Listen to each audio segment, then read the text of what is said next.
Nous sommes plus que vainqueurs grâce à celui qui nous a aimés. Plus que vainqueurs. Je sais ce qu'est un vainqueur, mais qu'est-ce qu'être plus qu'un vainqueur? Alors que je réfléchissais et je méditais dessus, j'en parlais au Seigneur.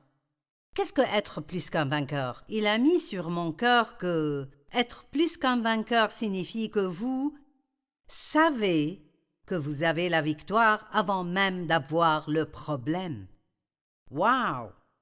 Qu'est-ce que ça veut dire? Je n'ai pas à craindre les ennuis, ni à craindre les épreuves et les tribulations. Je n'ai pas à craindre les choses qui viennent à mon encontre parce que je suis plus que conquérant par Christ qui m'aime.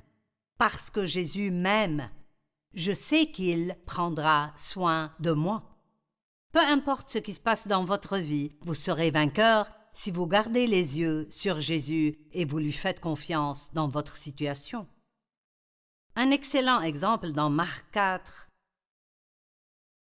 Jésus est monté dans la barque avec les disciples et il a dit « Allons de l'autre côté ». Eh bien, quand Jésus dit quelque chose, c'est exactement ce qui va arriver.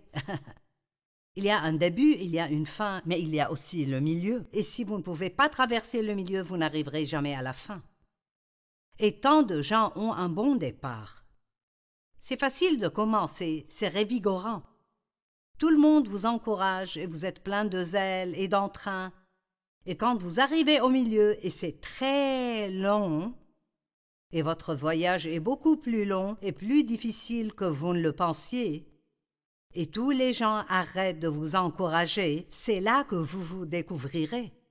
Allez-vous continuer à aller de l'avant? Allez-vous fuir de peur? Eh bien sûr.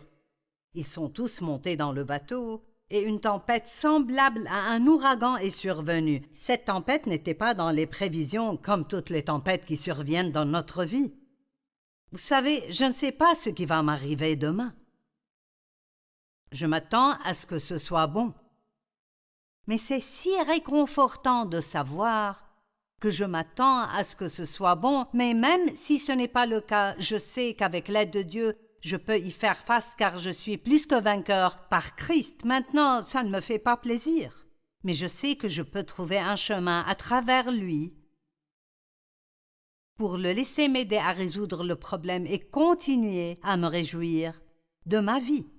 Vous n'avez pas à être malheureux simplement parce que vous avez un problème. Vivez votre vie et laissez Jésus travailler sur votre problème.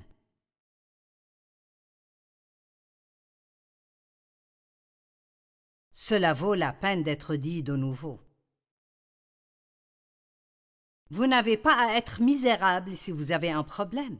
Vous pouvez aller de l'avant et vivre votre vie pendant que Dieu travaille sur votre problème. Les disciples se sont tous angoissés, ils ont eu peur de la tempête. Et devinez quoi, Jésus était sur un coussin en train de dormir. De dormir! Allez, vous avez l'impression que Dieu dort dans sa vie? Jean, réveille-toi, Dieu! J'ai un problème ici. Eh bien, ils ont réveillé Jésus et il s'est levé et il a calmé la tempête, mais il les a également réprimandés pour leur manque de foi.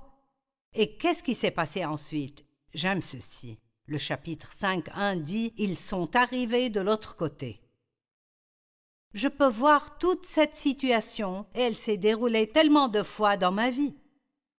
D'accord, Joyce, je vais monter dans le bateau avec toi et on va faire ça, c'est là qu'on va finir.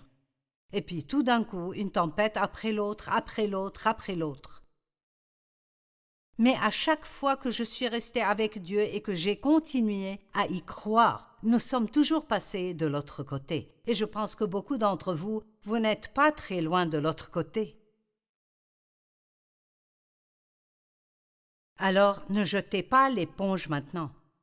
Continuez à croire. Quand Jésus reviendra, qui va-t-il trouver dans la foi?